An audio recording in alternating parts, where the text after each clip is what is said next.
Hallo?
And if you don't,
Hello, hello.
Okay, so welcome everyone to the most important session of the conference.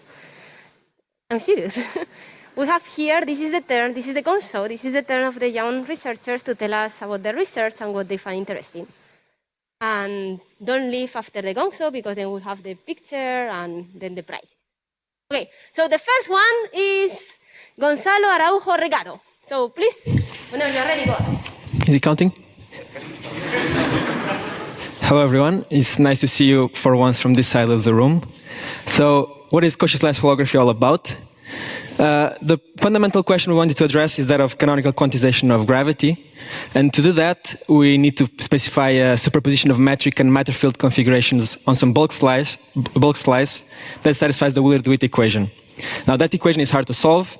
One of the main points of our paper is to show you how to solve it. For non-zero cosmological constant, we claim that the space of solutions is given by field theory partition functions evaluated on this bulk slice sigma, where now the arguments of the wave function are to be interpreted as sources.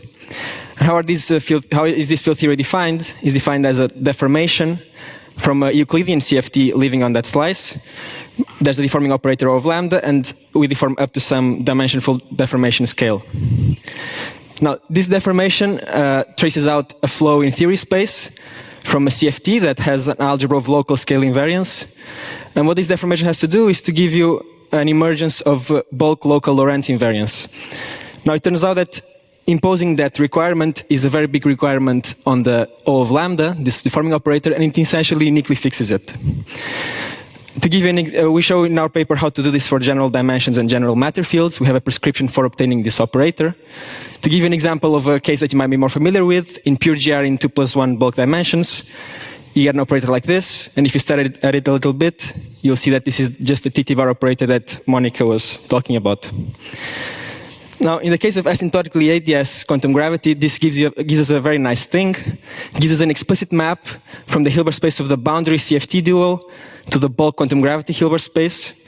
How is that map provided? Well, when we want to evaluate that field theory that I was just talking about on sigma, there are some boundary conditions to be provided, because there's a boundary of the Cauchy slice. And those boundary conditions are provided exactly by the CFT state. Now, as far as I'm concerned, this is bulk reconstruction, as explicitly as you can get it.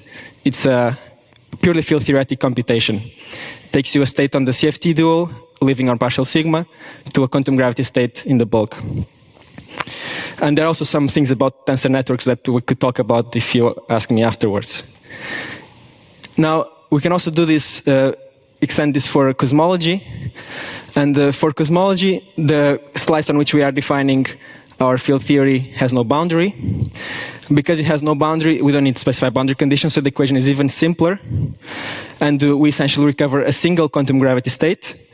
In effect, it's the no boundary proposal of cosmology that we're used to from previous decades.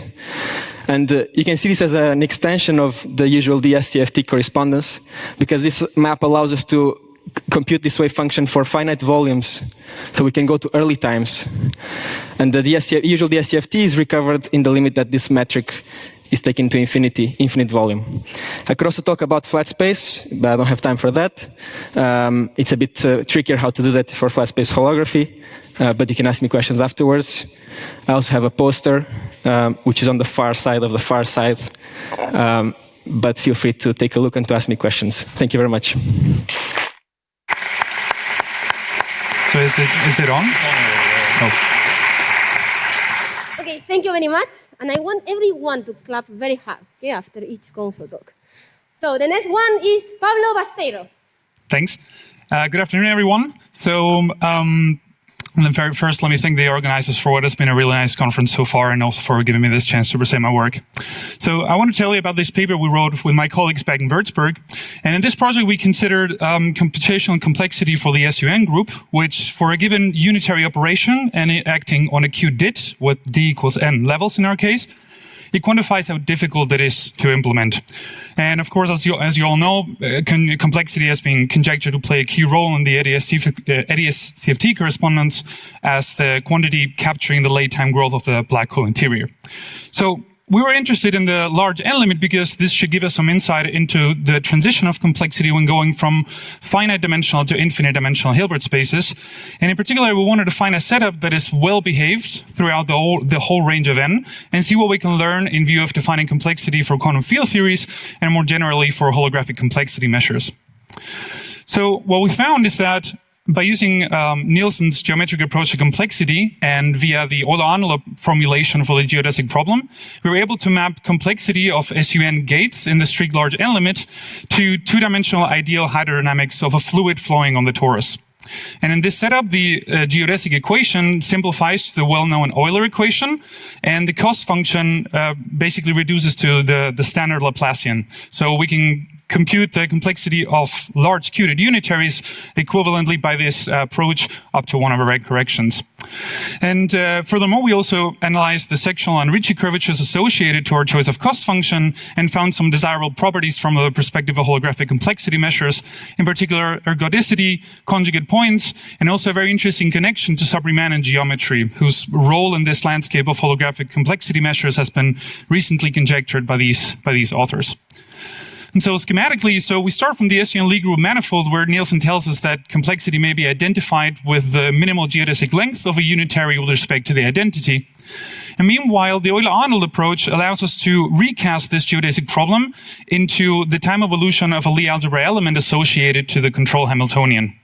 So that time evolution is given by the Euler-Arnold equation, which in turn is completely determined by these bilinear quadratic form on the SUN algebra kappa, which, as you see, the definition of which basically incorporates both the Lie bracket structure and the inner product structure on the algebra. So in other words, it incorporates both the choice of our basis gates and the choice of a cost function.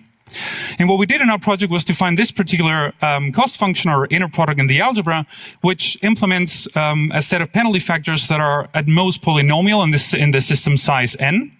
And by imposing this inner product together with a suitable choice of basis, both of which may be thought of as a finite dimensional approximation to hydrodynamics, we can take the large n limit and find an isomorphism between the SUN algebra and the algebra of area-preserving diffeomorphisms on the torus, which is nothing else but the phase space of two-dimensional hydrodynamics. Now, this large n limit turns out to be extremely subtle, though, and it is only valid at low energies, which means that it only holds for gates which implement small transitions between the qubit levels. So in other words, what we are arguing is that hydrodynamics in the strict large N limit arises as a low energy sub-Riemannian manifold of the much larger SU infinity manifold. And in this case, the metric is going to have admissible directions along the hydrodynamics phase space and inadmissible directions, which are effectively infinitely penalized along the remaining tangent bundle of SU infinity. So more details on this can also be found on the accompanying poster, and I'm also always available for discussion. So thank you very much.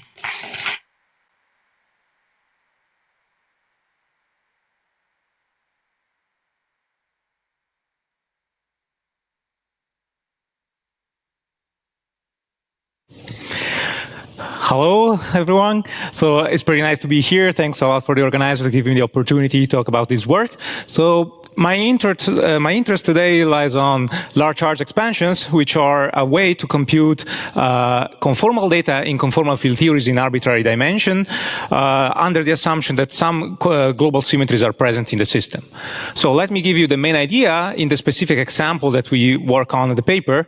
So we study the three-dimensional CFT, the Wilson-Fisher type, with a O2N global symmetry, and consider a primary which lives in the total symmetric representation with Q boxes in its tableau. And the main problem is to compute scaling dimension, or generally OPE, in the limit in which this Q number gets very, very large. It's quite convenient, at least as long as we care about anomalous dimension, to map the problem on the cylinder. If we have a two-point function in flat space, as long as we take the insertions very far apart, we can map it in a computation for a partition function on the cylinder with correct boundary conditions.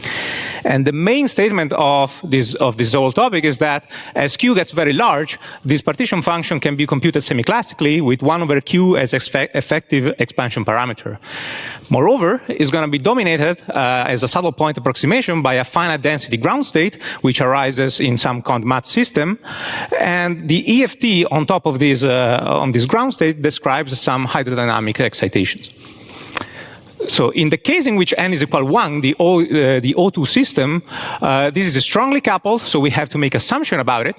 The assumption that was done was that the ground state is described by O2 superfluid, and that provides for a prediction for the energy of the ground state, aka the scaling dimension of the heavy operator, with respect to the charge Q, the quantum number Q. And that was actually pretty much well fit by Monte Carlo data.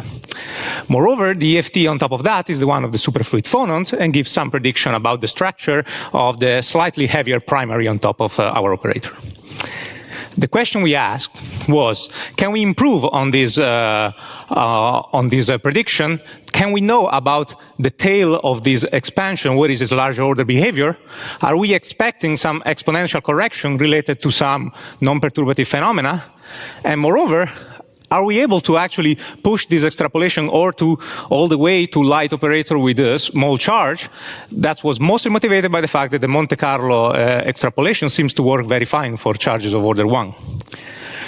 Of course, this is very hard to answer in this problem exactly because of the strong coupling. So we need to address it in a suitably weak coupling limit. The one that we chose is to take both the rank of the global symmetry group and the quantum number Q to be large in a fixed ratio, which is going to be my new 't Hooft coupling. So let me go to the result.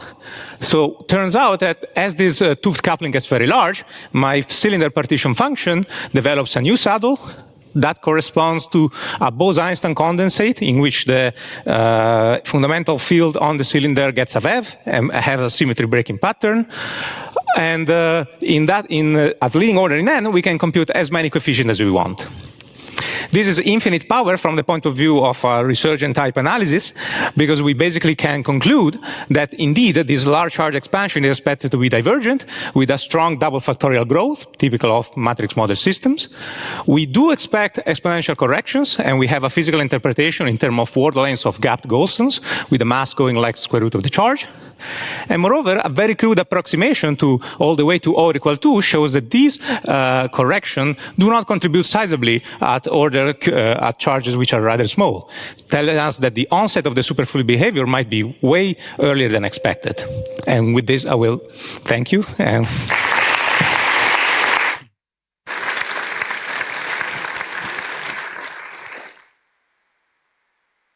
Okay, thank you very much. So the next speaker is Naomi Gendler. Go. Hi, everyone. I'm Naomi, and the question we want to answer in this work is, does string theory solve the strong CP problem?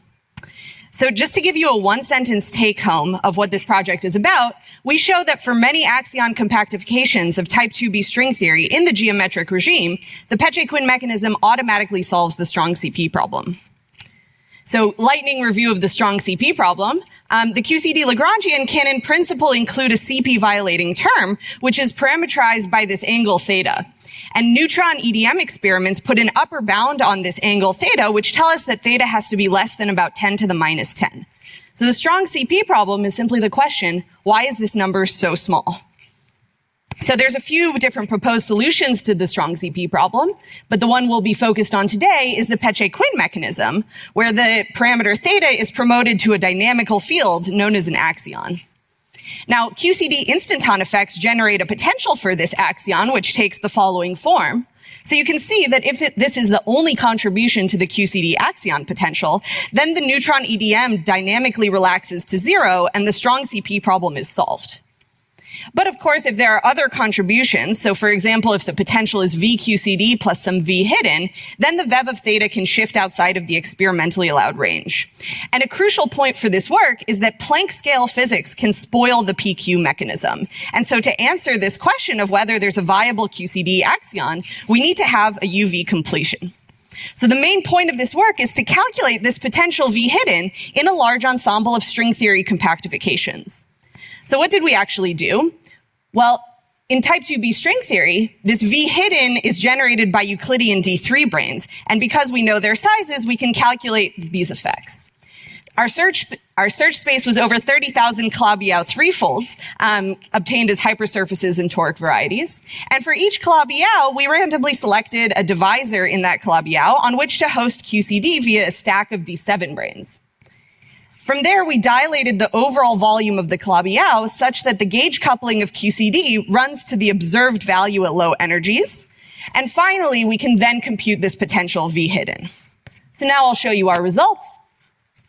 To give you a sense of this plot, on the x-axis, I'm going to plot the number of axions in each model. And on the y-axis, I'll plot the contribution of stringy instantons to the QCD theta angle. This is what we get. Each dot here represents a Calabi-Yau along with a choice of divisor in that Calabi-Yau on which to host QCD. And what you can see is that for models with small numbers of axions, the contributions of stringy instantons to the QCD theta angle are too large. They spoil the PQ mechanism.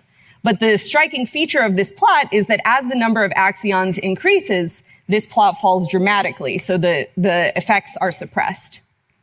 So just to conclude, what did we do? We calculated an upper bound on the QCD theta angle in type 2b compactifications. And we found that in the geometric regime, for H11 above about 20, the strong CP problem is almost always solved. There's some things I didn't have time to talk about, but please feel free to ask me about it later. There's a mechanism at work here to suppress the theta angle. And that's an interesting thing to think about. And there's, I have 30 seconds. There's also a contribution to the theta angle of high-scale QCD instantons. And finally, there's dark matter and astrophysical bounds on the axions in these models. And so we can actually constrain the models that I showed you in the previous plot with these real-life observational bounds. And with that, thank you.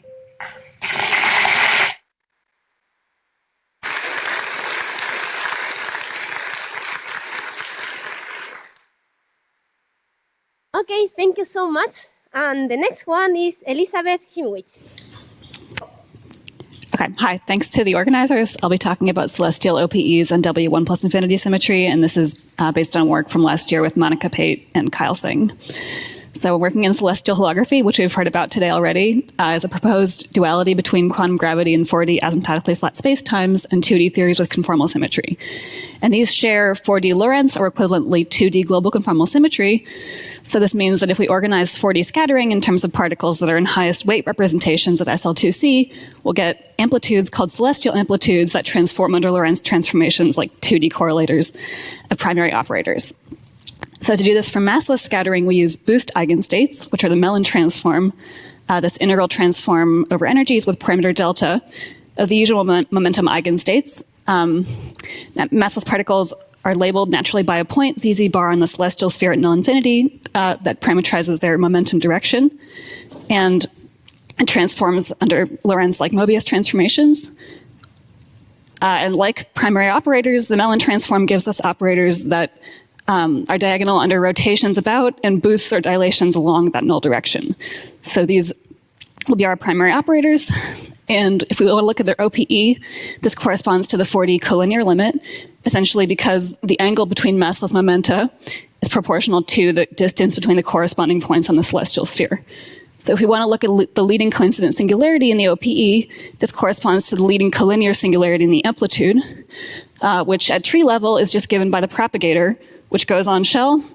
And so the amplitude splits into the product of a 3-point vertex, a propagator, and the lower point amplitude. This is called the collinear splitting function. And if we Mellin transform it to recast it as an OPE, and look at just the leading 1 over C singularity, we'll find an operator that has dependence on the dimension of the bulk vertex in its conformal dimension, some powers of Z bar and spin that are fixed by conformal covariance, and this OPE coefficient. And because single particle momentum eigenstates correspond to a family of operators O delta under the Mellin transform, the OPE coefficients will depend non-trivially on delta and S. And so what we did was to constrain the OPE coefficients dependence on delta from Poincare symmetry. We started with an ansatz where the OPE coefficient depends on H bar instead of delta. And then the spin dependence is implicit. We've also included the contribution from all of the right-moving global descendants. And Poincare symmetry in celestial amplitudes, the Lorentz symmetry looks like this. The Lorentz symmetry takes the usual form of global conformal symmetry. Translations are sort of exotic from the 2D perspective because they shift operator weights, essentially because the momentum involves the energy, which enters the Mellin transform to change the weights.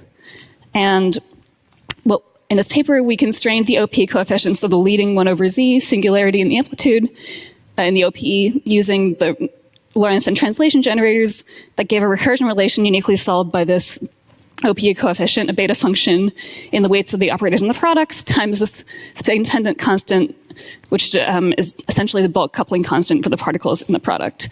And it matches, we also showed it matches the result from 4D collinear limits, but it's satisfying to an intrinsically 2D derivation. So very quickly, W1 plus infinity symmetry is a symmetry which corresponds to a, okay, so I'll just go quickly through this. There's a soft gravitational associations obey W1 plus infinity symmetry algebra, which we've heard about already. Here's the algebra. And our second main result is that we showed it's not just a symmetry of the soft sector, it's also a symmetry of general hard massless OPEs. And so, but the question is, do massive amplitudes also respect this? It's not obvious because collinear limits do not apply to massive particles, but there's a different construction, and we showed that the answer is yes. And that's the end. Thank you.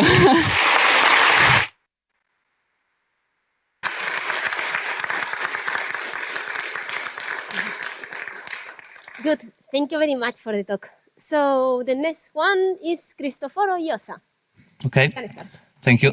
So I'll briefly talk about black hole perturbations and UV correlators, and everything I will say is based on these two works that came out in the past year. Okay.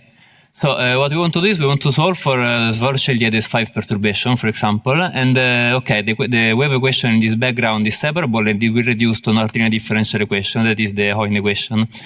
Now, closed form solutions to this equation are not known in general, but however, we can find some local solution convergent near in some region. This is useful because we want to impose the boundary conditions that the perturbation is only going in the horizon. So we can take the two local solutions near the horizon and select the purely ingoing one. However, most important physical quantities can be read off not at the horizon, but from the expansion of the ingoing solution near the horizon at infinity, and this involves a complicated analytic continuation. Indeed, okay, the most general, so the solution at infinity in general will look like this, so it will be just a superposition of the two independent behavior that is modulated by these two coefficients, that they are what in literature are called the connection coefficient of the Hoyne equation. Now, computing this A and B is in general an hard problem, but fortunately to DCFT will come to our help. Okay, so let's take a brief two-dimensional detour to understand how this happens. So the correlator in conformal field theory with degenerate insertion satisfied some differential equation, the so-called BPZ equation. And this equation is a semi-classical limit of the theory reduced to ordinary differential equation.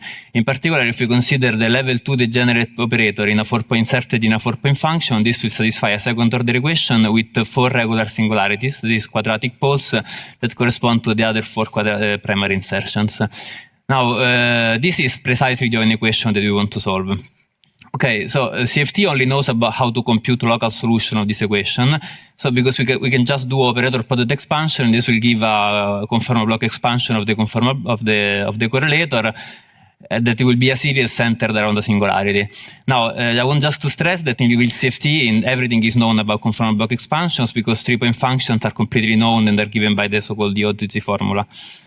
Now, so the CFT also knows about analytic continuations. Indeed, we can take the conformal, we can do several OPs that correspond to doing several conformal block expansions that will result in an expansion of the solution of the differential equation that are centered around different points. Now, crossing symmetry relates, so tells us that the correlator is the same every time, no matter how you compute it. So this poses very strong constraints on the solution of this differential equation. Turns out these constraints are strong enough to allow us to solve exactly for the connection problem of the equation and to compute the connection coefficient of the equation. So let's come back to the original gravity problem. We have this, we can now, we can compute exactly this A and B that I introduced before in terms of real conformal field theory data. And okay, as I told you, many physical quantities are encoded in this coefficient, so let me give you a brief example. According to the ADS CFT dictionary, the holographic 2-point function of the boundary CFT is computed by the ratio of these coefficients. So knowing the exact expression for this coefficient, we can also give an explicit expression for this thermal 2-point function.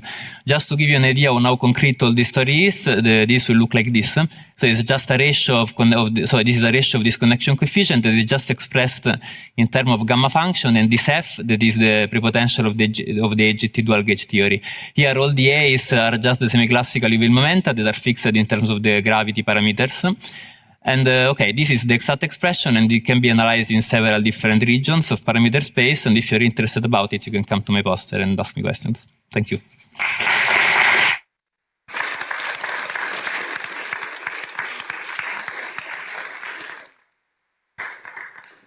Okay, thank you for the talk. So the next one is Huri Cristina Tarazzi. Oh, thank you. I'm Huri, as you said, and first of all, I would like to thank the organizers about this wonderful event. And today, I'm going to actually be asking you a question. So actually, I don't know the answer to this question, so we have 4 minutes to think together. So I'm going to be asking basically, so where is the minimal 5D pure supergravity theory? I'm going to be doing this in the framework of the Swampland program, which is trying basically to understand conditions where low energy theories are consistent with quantum gravity. These conditions, mild like unitarity and anomalies, to more intricate relations like cobordism, conjecture, emergence proposal, much more. So let's look at pure supergravity theories at different dimensions. So at 32 supercharges and at 11 and 10 dimensions, we have the usual suspects. Then at 10, 9, 8, and 7, we actually don't have a pure supergravity, either because of global anomalies, local anomalies, or cobordism conjectures. Similarly, in 6 dimensions, we have the 2 chiral theories, which actually have, well, chiral anomalies. And we have the 1,1 theory and the 5D n equals to 2, which actually do have asymmetric orbifold constructions for pure gravity. So the question is, how about the 8 supercharges in 5D? Well, where is the theory? I don't know. So let's have a look at the theory. So it has 3 multiplets: gravity, vector, and hyper. We want pure, so I'm just going to focus on gravity multiplet, which has a graviphoton and no dilaton. Well, that means that I cannot realize it as a low energy theory of any perturbative string construction. But it kind of looks familiar. It looks a little bit like a mini M theory. So can we maybe get ideas from there? Could it be that there is a 4D theory with 1 vector multiplet and the strong coupling limit is that 5D theory? Well, the usual suspects like non-geometric constructions like asymmetric orbifolds don't really work. So why is that? So basically, the actual interesting thing is that no perturbative string construction could realize this in 4D. Why? Well, there is, as I said, a graviphoton and a 5D monopole string charged under that guy in 5 dimensions. Its tension is set by the only scale in the theory. And if you put it on a circle, then you arrive at a theory that is not weakly coupled and the string is not perturbative. Oopsie. So this doesn't work. Okay. So if I cannot do that, then what else can I do? I can suspect that this is in the Swampland. So I can go around the usual suspects and see what is happening. Well, anomalies are all fine. They all look good. Nothing stands out. Well, how about Swampland conjectures like distance or cobordism conjecture? Well, usual techniques that we did to exclude others didn't work. Of course, it doesn't mean that any Swampland conjecture wouldn't work. It means that the ones we tried and thought about don't work. Okay, so usual suspects out of ideas. So what could it be?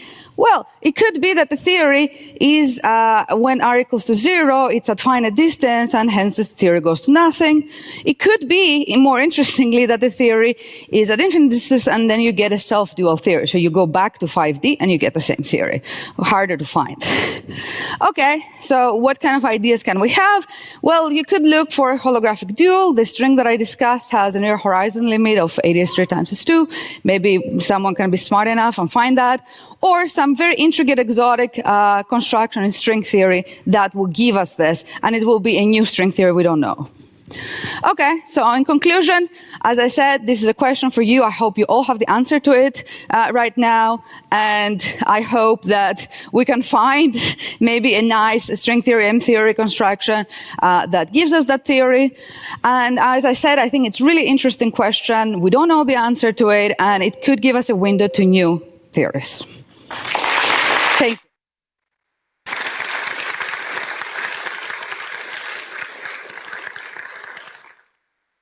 Okay, good. Thank you so much for the question. Now, the next one is Jiswan Lee. So please. Okay, well, before everything, let me thank the organizers for giving me this opportunity to speak in this wonderful conference. Today, I'll be talking about some work I've been doing with my collaborators in Saclay. So, our story starts with a 3-charge black hole in type 2a and type 2b. You can consider the usual D1, D5p system or the NS5 S1p system with 3 charges. Naively, one could think that this brane system could be 1/8 BPS everywhere.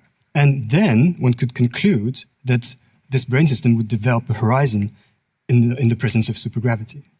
However, there's this phenomenon of supertube transition that tells you that individual ingredients can combine together in order to form a bound state that is locally half BPS. Indeed, this is exactly what has been done for the D1, D5p system by the community in the microstate geometries, and the constructions are called the superstrata. However, these constructions suffer from 2 main drawbacks. The first one is that the entropy of the superstrata is way less than the entropy of the black hole. And the second one is that these constructions are not exactly spherically symmetric, and therefore they could be atypical. But why not take the problem from the other side? We know that for the F1 and S5p black hole, we know exactly where the entropy is coming from. From Emil's talk, we know that this entropy is coming from the little strings, and from the M theory perspective, it's coming from the fractionated M2 branes. So these Digraph-Verlinde microstates not only reproduce the black hole entropy, but also they are exactly spherically symmetric. And that's great, because we have found the supertube transition to these Digraph-Verlinde microstates. In particular, we have found that the supertube transition, the supersymmetric projector, not only preserves the supersymmetries of the NS5, F1, and P, but also corresponds to a locally half BPS object. And with this projector tells us 2 things. The first thing is that these rough angles between the M5s and the M2s have to become smooth. This new brane system looks like a furrow. And as an aside, this M5, M2 furrow is due to a D3, D1 Catamount in a spike. And the important thing is that these local transition is implying that this microstate, the entire microstate, is going to transition into a kind of labyrinth. Okay. The second thing that this projector tells us is that this part of the furrow is going to get momentum through ripples that are modulated orthogonally to its surface. And these ripples correspond to shape modes of the M5, M2 labyrinth. So, to conclude, the Digraph-Verlinde microstate account for the black hole entropy, and we have identified what they become when the brains start interacting. These labyrinth modes have a local 16 supersymmetries, just like the superstrata, which are horizonless supergravity solutions.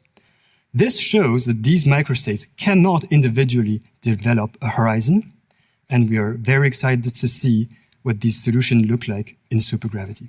Thank you very much.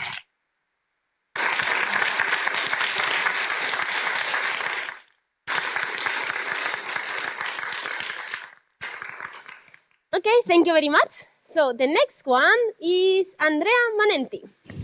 Please go. Okay.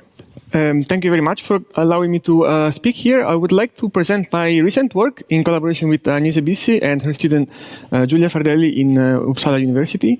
So I would like to talk about Quarter-BPS operators in super-EM mills, and I would like to address this problem from an analytic bootstrap point of view. So the context is the familiar n equals 4 super-EM mills theory, and we're going to take the supergravity limit, so large n, and we don't consider corrections in 1 over lambda. And in this limit, the analytic bootstrap was a very efficient method to study the large n expansion of the correlator of stress tensor. So this was extensively studied, and here I show the decomposition in some protected part and then some dynamical function, which is the object of research recently. And here I just show some literature, but I'm not claiming to be exhaustive. There's many more works on this. But these methods are very general, and in principle, we could apply them also to less protected operators, and in particular, Quarter-BPS ones. And the nice thing about them is that they're all double traces. And so at 3 levels, so at the lowest level, at the lowest order in the large n expansion, we can get higher trace OPE data. So this was our main motivation. So what's the setup?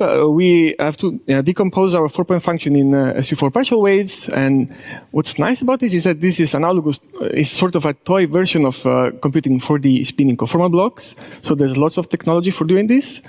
And then, so we have this expansion, and then we can decompose it into some protected part and some dynamical functions as before. And we do this using the chiral algebra twist. So this thing is what survives in the chiral algebra, and we can compute it.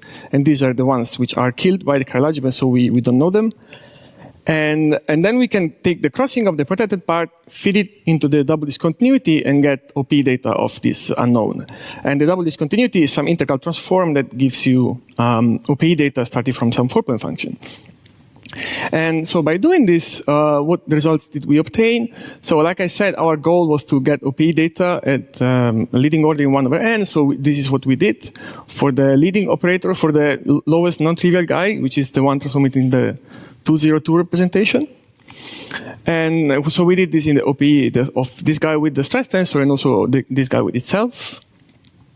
And we find a very interesting feature, which is in this limit introduced by Aldai and Zhu, called maximal R-symmetry violating, also MRV limit. The OPE of 2 Quarter-BPS operators has a 0 at twist 8. So normally we do exchange twist 8 because these have dimension 4. So we expect a double trace operator, in this case a quadruple trace operator of these guys to have twist 8. But in this particular limit, which is a very simple limit involving the polarizations, the twist 8 has a 0. And there's a parallel story, which I don't have time to review, in the half-BPS case. And essentially, they were able to bootstrap the many correlators at 3 levels for the half-BPS by using this property or analogous of this property and some more additional data. So the fact that we observe the same also with less supersymmetry is very interesting. And another thing that we observed as a simple application of this paper, where they computed the 5-point function of stress tensors, we can take essentially the OPE limit of two single trace guys, and this gives you the 4-point function with one Quarter-BPS insertion. And if you take this limit explicitly from their expression, you see that this is actually protected. This is exact in the free theory, at least at 1/n², because this is only known at 3 level. And so essentially we show this. And this can also give you a new perspective into studying these Quarter-BPS operators. We could take them as OP limits of higher point functions. And thank you very much for your attention.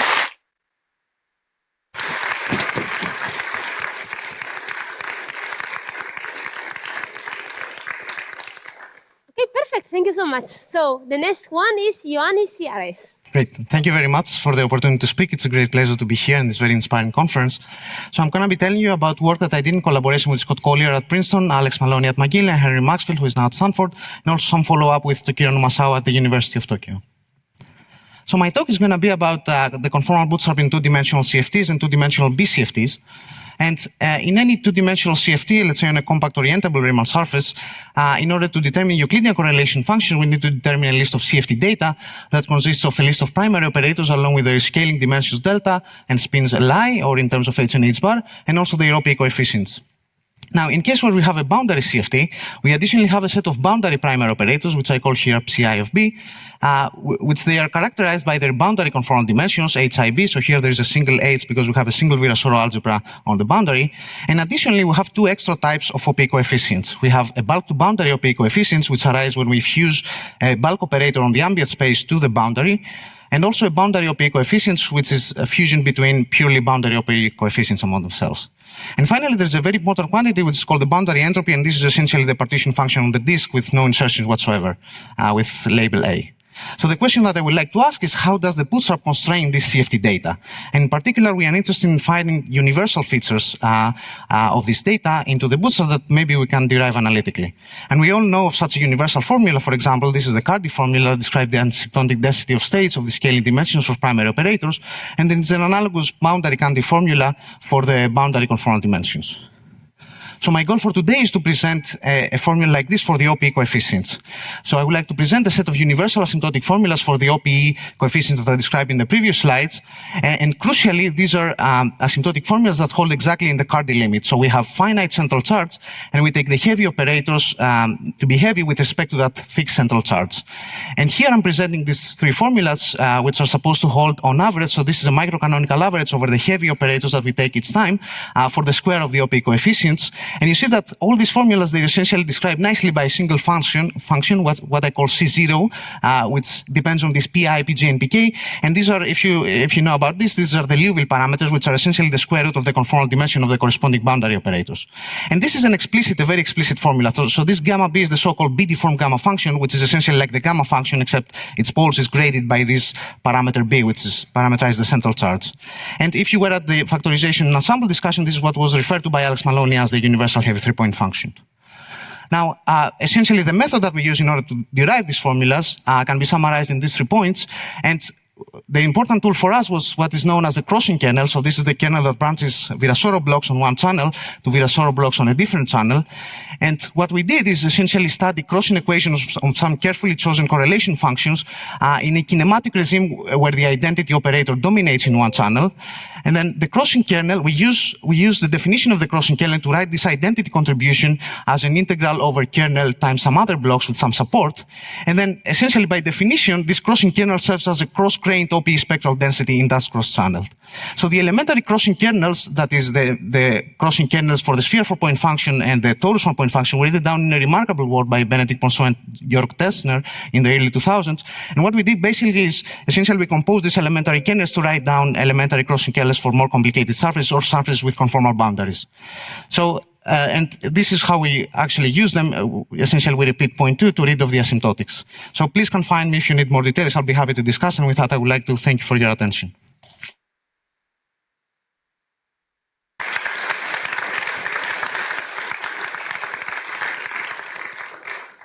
Okay, thank you so much. So the next one is Olga Papadoulaki. Thank you. I would like to thank the organizers for inviting me here and allow me to present our work. This talk is based in these two papers that I wrote in collaboration with Chandramuli Choduri and Subrat Raju, that they are both based at ICTS. So the main idea is that we want to construct a physical protocol that observers localized in a small time band near the boundary of ADS or in a small cut near the past of future null infinity can use to extract information about the bulk state in an asymptotically ADS and flat space-time, respectively. Although the techniques are different for the ADS and asymptotically flat case, the physical idea is the same. It is based on the principle of holography of information that states that all information present in the bulk of a Cauchy slice is also present at its boundary. And this is true because there are no local gauge invariant operators in a quantum theory of gravity. So the setup for the physical protocol in ADS is the following. We have a set of observers who live near the boundary of global ADS, and they have detectors that function only in a time band here. They live in a pure state of the theory that is well described by excitations of quantum fields above the global ADS vacuum, and they can manipulate the system by acting with unitary operators and make measurements of Hermitian operators in their region of space-time. Then they can classically communicate the results of their measurements to one another, and this ensures that we do not have violation of causality. The question we would like to answer is how much information such observers can glean about this excited bulk state. So the task is the following. Let X be a simple Hermitian operator accessible to the observers and consider the state X. They should determine whether the bulk state G coincide with X. They will need to use a projector to the vacuum, and let me stress that in global ADS the energy spectrum is discrete and the vacuum is unique. Moreover, we assume that the observers can measure the Hamiltonian with sufficient accuracy to distinguish between the first excited state from the vacuum in global ADS. First, they act on the state with a unitary operator of this form, and then they make the following measurement. Essentially is the overlap of the modified G state with the vacuum, and this immediately yields the magnitude of the overlap of the state G with X. If this magnitude has this value, the observers know that the two states are the same. Then they need to find the phase of this overlap, and this can be done by constructing a reference operator XR and XI that can distinguish between the real and imaginary part of the state X, as well as make use of the energy eigenstates. Now I will move to the flat space-time protocol. In flat space-time, the vacuum is infinitely degenerate, which leads to additional complications as compared to the ADS case, but we will not see these complications here because we study only states that are built acting on the vacuum of the Fock vacuum acting with hard operators. All measurements are performed by observers that are localized near the past of future null infinity, and like in the ADS case, they can modify the state by acting on it with unitary operators, which have support on a small cut near the past of future null infinity. Additionally, they can measure the energy of the state. There is a crucial difference here with the ADS case, and this is that the energy spectrum is continuous, so it's not useful to expand the bulk state in energy eigenstate, but instead we need to use the normal order basis, where these Gn are certain smooth smearing functions. This choice of basis allows us to compute the functions Gn recursively. Both protocols would be impossible in a local quantum field theory or in a gauge theory that is not gravitational, because if we have a state 0 and a state U0, where U is a bulk unitary operator localized near the middle of ADS on some time slice, they are completely indistinguishable for observers that they are restricted near the boundary on the same time slice, and this is the so-called split property. Thank you.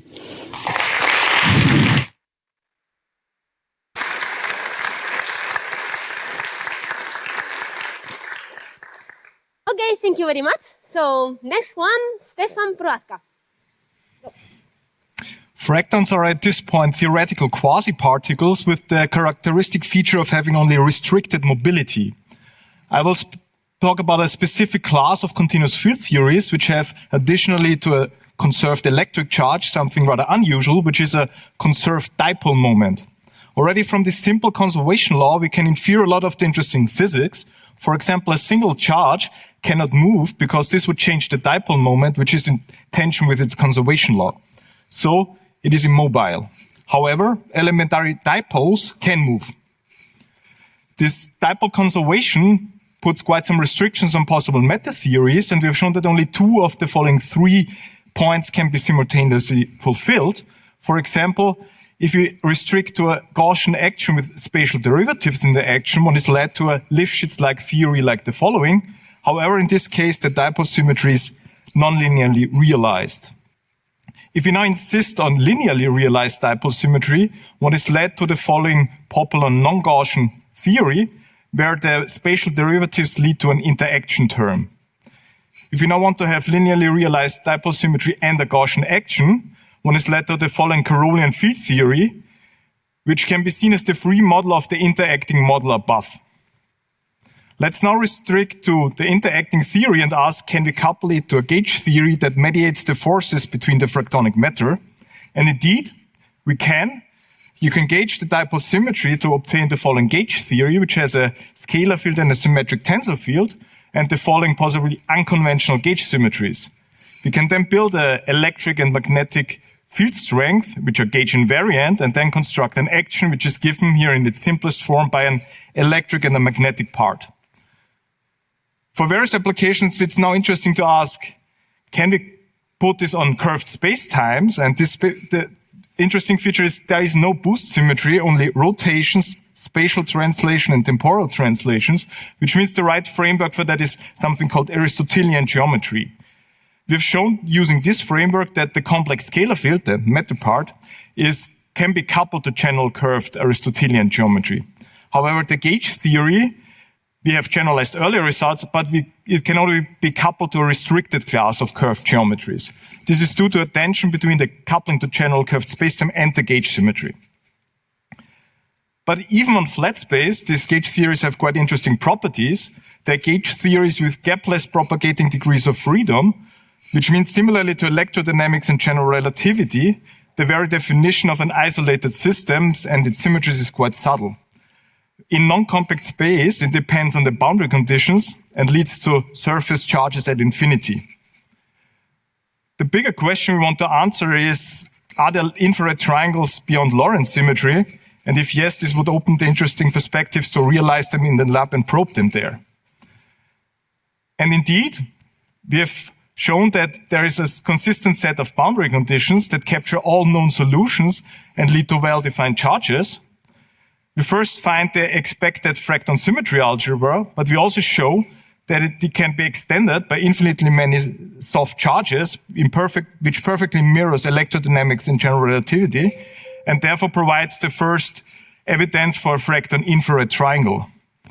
The fractonic memory effect and soft theorems still await their discovery, but there are other interesting theories, and if there's something you would like to discuss, don't hesitate to contact me or let's chat at this nice conference.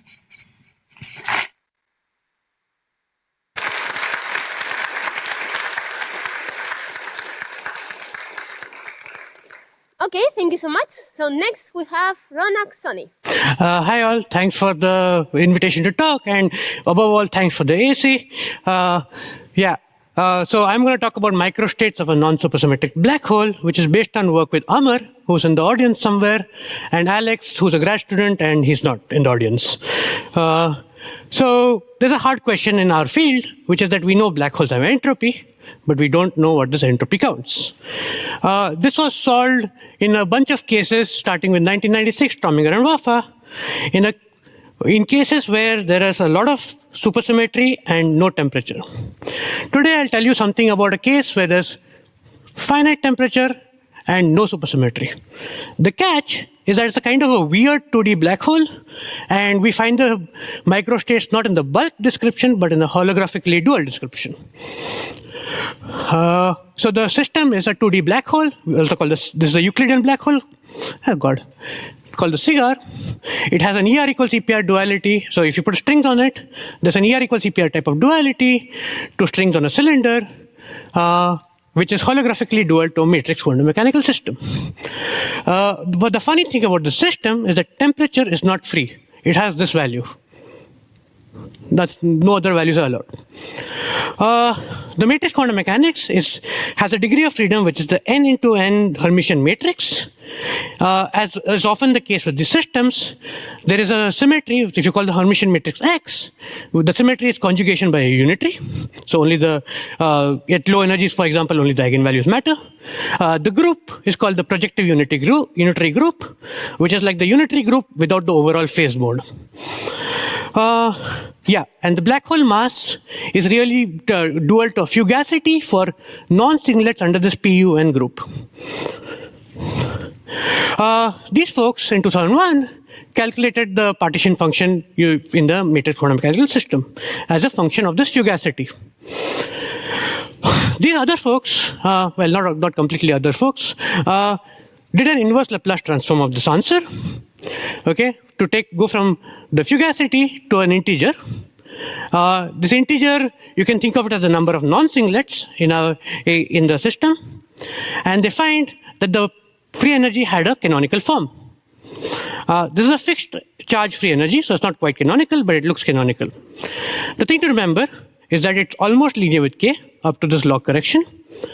There is an undefined capital lambda, which is a cutoff on the worldsheet, and the relationship between entropy and energy is a 4 pi. But they didn't give one entropy. They gave two entropies. They had two prescriptions for calculating. The other guy gave a 3 pi here, and they couldn't decide which was better. So thank you. So now we are looking at it from the Hamiltonian perspective, and the PUN symmetry has a certain rep theory, where unlike the UN symmetry, where you write Young diagrams in terms of fundamentals, in PUN you write Young diagrams in terms of fundamentals and anti-fundamentals. Greens are anti-fundamentals, whites are fundamentals. And the rule is the Young diagram has to have the same number of boxes and anti-boxes. Okay? And the sector with k boxes has exactly the right entropy and energy, the leading order term. This was essentially calculated by Gross and Klebanov. We just kind of clarified some things.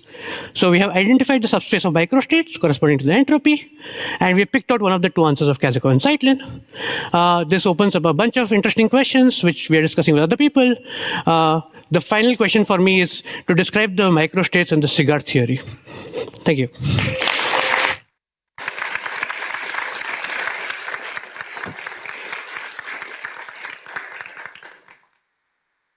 Okay, thank you. And the last one, we have Justin Kolb. So please, go.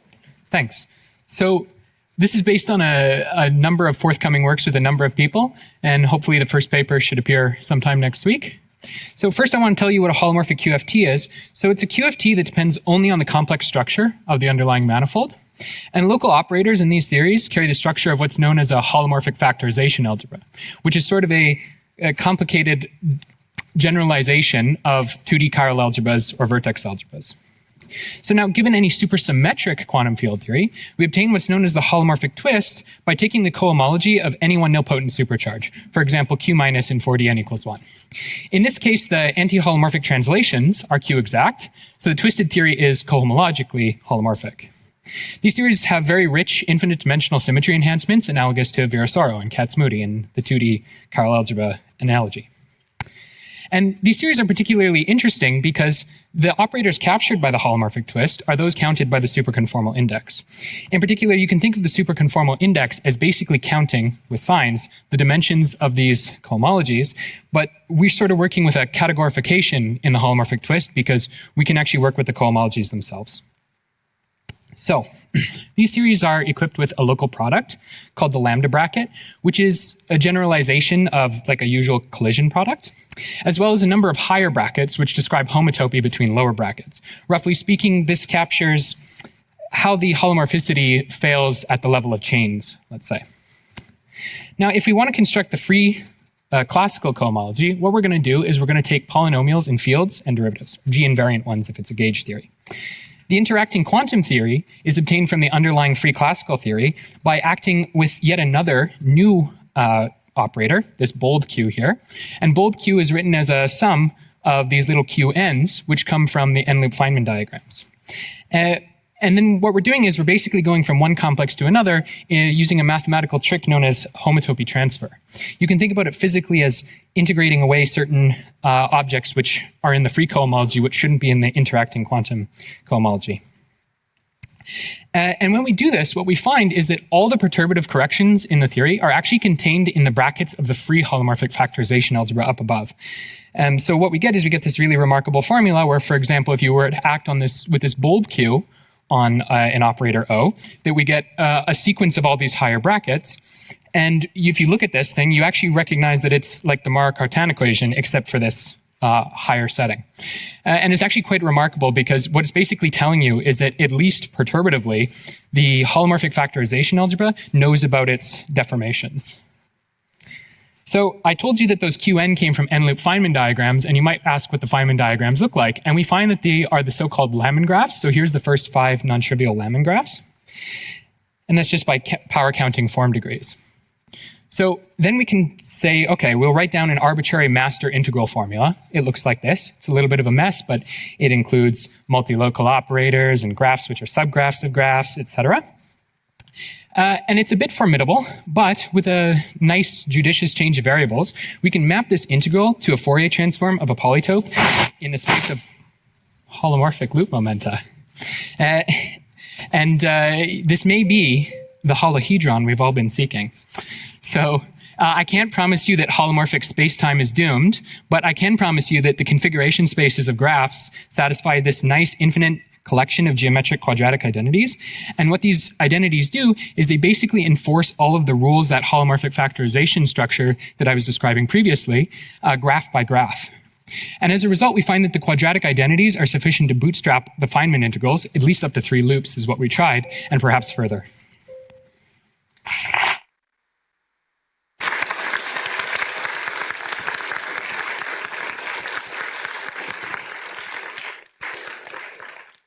Okay, thank you very much. So since there is no time for questions, I encourage everyone to go later to talk to the speakers. Any questions you may have?